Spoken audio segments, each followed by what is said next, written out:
Je m'adresse à vous une nouvelle fois pour savoir si vous avez des observations à formuler sur les conditions de votre remise à la Cour pénale internationale, ainsi que sur les conditions de votre détention au siège de la Cour à La Haye depuis votre arrivée.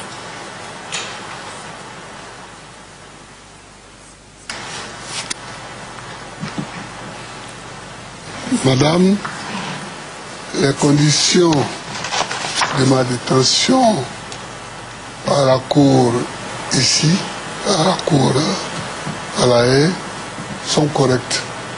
Ce sont les conditions normales de détention d'un être humain. Mais c'est mes conditions d'arrestation qui le sont moins. J'ai été arrêté le 11 avril 2011 sous les bombes françaises. Président de la République, la résidence du président de la République a été bombardée du 31 mars au 11 avril. Et c'est dans ces décombres-là, le 11 avril, pendant qu'on bombardait la résidence qui était déjà à terre, nous on s'est cachés dans les trous de la résidence et une cinquantaine de chars français encerclaient la résidence pendant que les hélicoptères bombardaient.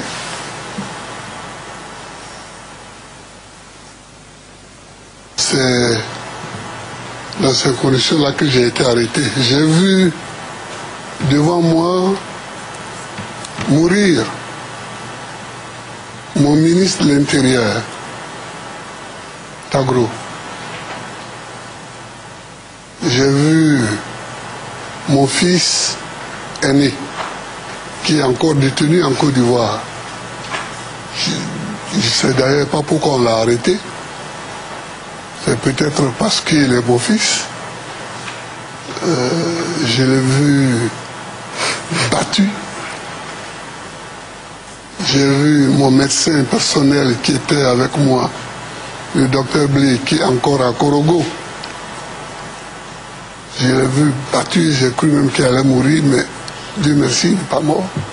Mais Tagro n'a eu moins de chance, le ministre de l'Intérieur. C'est dans ces conditions que ça s'est fait. Bon, je ne vais pas continuer parce que on n'est pas dans le procès, mais je veux dire, les conditions de l'arrestation sont celles-là. C'est l'armée française qui a fait le travail. Et elle nous a remis aux forces de Alassane Ouattara qui n'étaient pas encore les forces régulières de Côte d'Ivoire, puisque les forces régulières travaillaient avec moi.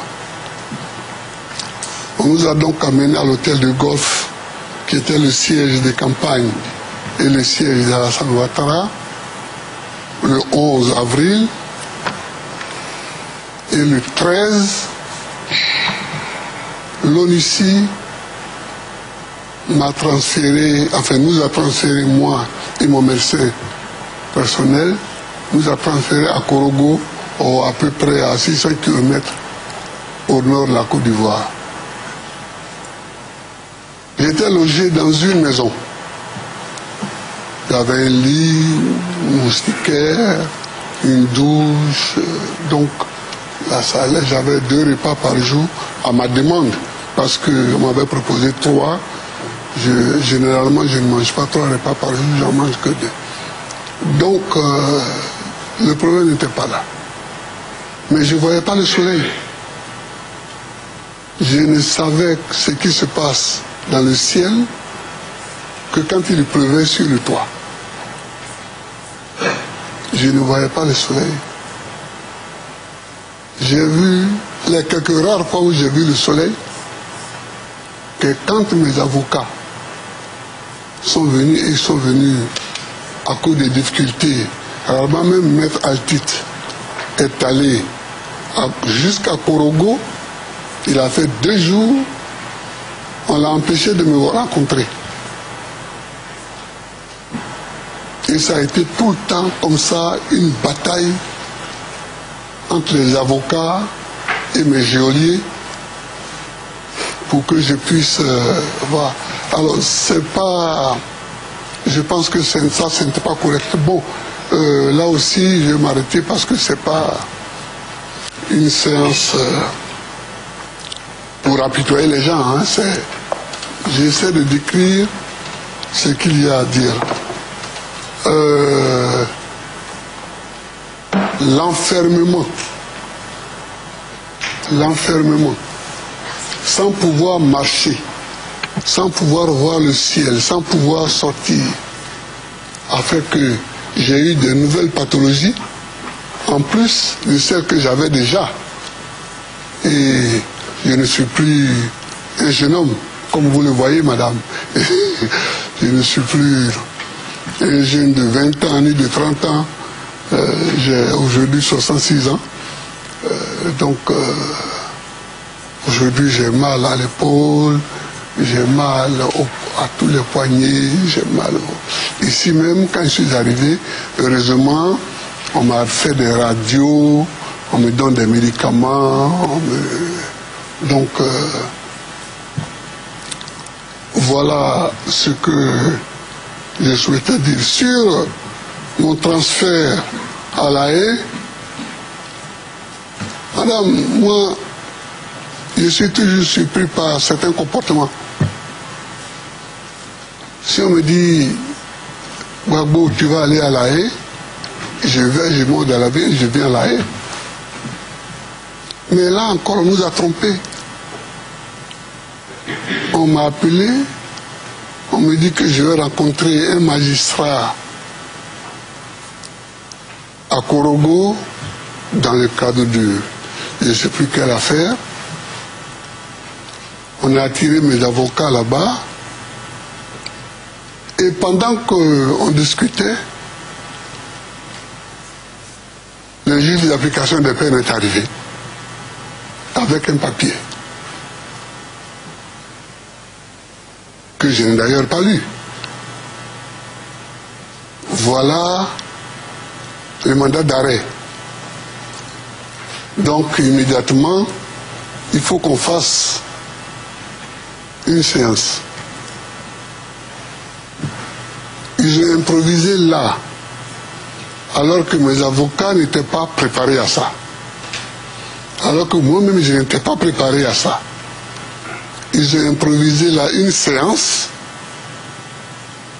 de jugement pour que la Cour donne son autorisation à mon enfermement. Madame, je ne regrette pas d'être là, je suis là, on va aller jusqu'au bout. Mais je veux dire qu'on peut faire les choses de façon plus normale. On n'a pas besoin de se cacher. On n'a pas besoin de... j'ai dirigé ce pays pendant 10 ans, je n'ai pas fait ça. Je n'ai pas fait ça. Et quand cette séance volée s'est achevée, mon jury m'a pris dans la voiture pour me ramener à mon lieu de détention. Et puis à un moment, je vois qu'on dépasse le lieu de détention. Alors je lui dis, mais on a dépassé l'endroit. Il me dit, non, on va à l'aéroport parce que l'aéroport n'était pas éclairé. À partir de 18h30, il faut que l'avion s'envole. J'ai dit, je vais où? En avion. Il n'a même pas eu le courage de me dire, vous allez à La Haye. Il me dit, vous allez à Abidjan. Alors j'ai ri, parce que j'avais compris. Mais c'est comme ça que je suis venu sans rien.